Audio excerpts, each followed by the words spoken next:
Mark, you guys were able to close out this stretch. You've won 10 straight now, and stretch where you've had 3 home games in the last 38 days.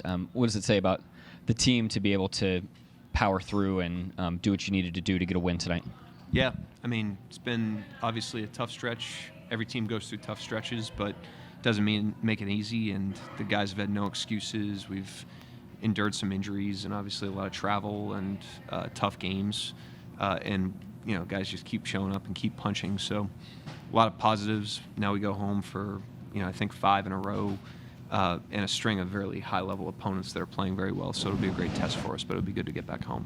And you get off to a great start, particularly offensively. I think 6 assists on your first 6 made baskets, 29 for the game. What did you like about the system offensively and the way that your guys were able to play to it? Yeah, pretty good. And then I thought we were a little stuck in the fourth, and we weren't as good there. And obviously down the stretch we were sloppy. But overall, grading out the whole game, I thought we did a good job offensively. Took a tick forward in some areas that we've been working on. Moved the ball. Had a lot of nice system plays. So a lot of positives from the game, and now we learn from it and get ready to play again tomorrow. Even after their late surge, they shoot under 40%. They score under 100 points. I know they're down a few guys, but for you guys, without Case and without Lou, without Alex, I guess, what does that take to kind of still win with the recipe you've kind of won with all year? Defensively, yeah. I thought we were really good tonight for the most part. I mean, obviously had some plays where we had breakdowns, but overall we made them earn everything, protected the paint, contested shots, made multiple efforts, got back in transition on a lot of really good plays. So there was a lot of positives there. I was pleased to see the carryover, despite the fact that we're losing really good defensive personnel. And so, like I said, a lot of positives from the game. And this is AJ's first start. I just wonder what you saw from him tonight, and did you learn anything new about him? No, just that he can continue to play at the level he's played at in starting level minutes. He hasn't played. That's got to be his season high in minutes. So, he's done a great job at this point. He's earned the opportunities that he's gotten. And I thought he was very much in character in just obviously an extended role tonight. Yeah, speaking of the depth and having guys step up, like every single starter today, even though there was AJ with his first start and Wiggins in there as well, scored double digits. And a couple guys off the bench as well had 9 points themselves, both Jalen Williams and Kendrick Williams. Like, how is that depth offensively really good for this team? Yeah, I thought we had a nice balance tonight. I thought moved the ball well, got the ball ahead of them on a lot of plays. Like I said, it wasn't as good of a possession game for us. We turned it over more than we normally do. Some of that was down the stretch, but overall I thought we played well-intentioned basketball, and I thought we really executed the fundamentals that we need to be a good offense, and so took a step forward there tonight for sure. Coach, good to see you. Good to see you. You guys have been consistent throughout the first part of the season. We're entering a new year. Is there such a thing in basketball as New Year's resolutions? And if so, what's yours? Not really. We're more game to game.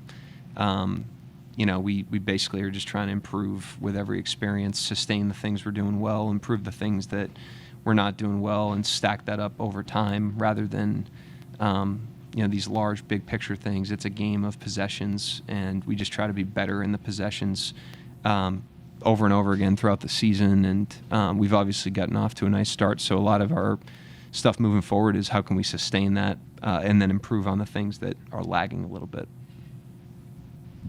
I guess my follow-up to that is I feel like last year, the national perspective, I think they were late to you guys. You guys have been consistent for years. I'm sure that doesn't bother you because you guys have a job to do at the end of the day. But for those who are tardy to the party and still doubt, what do you say? We're just focused on our internal stuff. It's inside our walls. That's the beauty of competition and teams. We were just in Indiana the day after Christmas, and that's a stripped down experience. We're all leaving our families on Christmas Day, and we're coming together as a team and playing a really tough road game against a good opponent. And now we're staying on the road, for I think 3 home games in 38 days, like Nick said. And so that's our group. Those are the people that we want to earn the respect and the trust from. The stuff outside of that really doesn't concern us very much. Mark, I think we had maybe a similar conversation about a month ago, just about you guys playing teams that are missing, the head of the snake or maybe top two guys. Obviously, these guys rule out Ball and Miller before the game. Tomorrow, the Grizzlies it looks like playing without John Morant. Just now that you've had such a large sample of teams that are without these guys, like how hard has that made it to assess what you have to this point in the season? I mean, we can't control anything injury-wise for our opponents or for us. We're missing guys too, and so all you can do is bring your healthy team to their healthy team and compete for 48 minutes and test yourself against the opponent. And there's opportunity in that every single night. And so we're going to take that opportunity. I mean, Memphis in particular, we play them tomorrow, is a team that has played exceptionally well despite having injuries. They're still rolling, quite a bit. And so that's going to be a great test for us. And then, we're enduring injuries ourselves, and that's a great test for us, test of our system, test of our depth, test of our resolve. And so there's always challenges in competition. We don't think about the challenges that we don't have. We think about the challenges we do. Yeah, I know I always ask about Chet.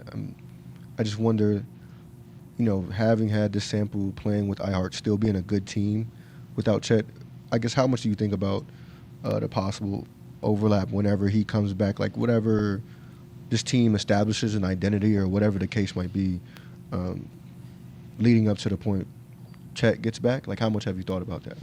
I mean, I thought about it a lot in the summer, obviously, when we had those guys coming in and healthy. And at the end of the day, the identity of the team is independent of the personnel. Some of the style is personnel dependent. And so we're playing a little bit different stylistically, especially on offense with Hart, than we would if we were playing more minutes with Chet.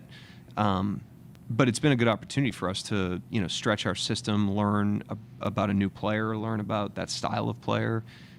It's been good for us to have to go through that. And when Chet comes back, the one thing that's good, he played 82 games last year. We've got experience with him. We kind of know, our stuff when he's out there at the 5.